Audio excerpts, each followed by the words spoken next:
Eh bien, regardez, parce qu'elle est noire, elle a été violemment agressée. Son histoire a suscité une vive émotion dans le pays où les actes de ce type sont en forte progression. Certains n'hésitent pas à pointer un climat de haine exacerbé par l'arrivée au pouvoir de l'extrême droite. Diane Schlinger avec Laura Touziti. L'œil boursouflé et des larmes de douleur. Daisy Ozaku est une lanceuse de disques italienne de haut niveau.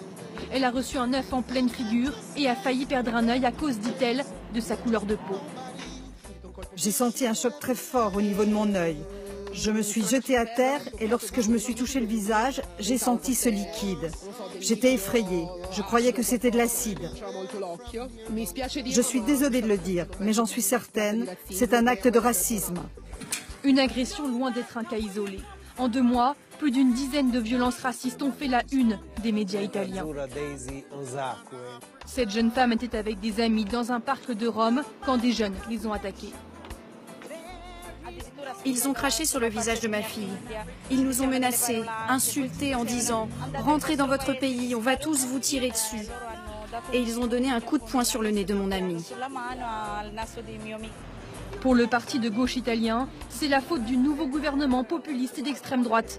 Il l'accuse d'avoir libéré la parole raciste dans le pays.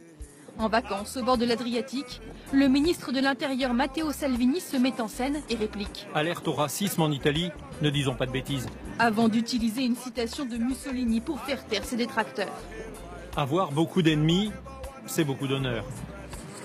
Et quand on parle de ces agressions aux Italiens, le sujet met mal à l'aise.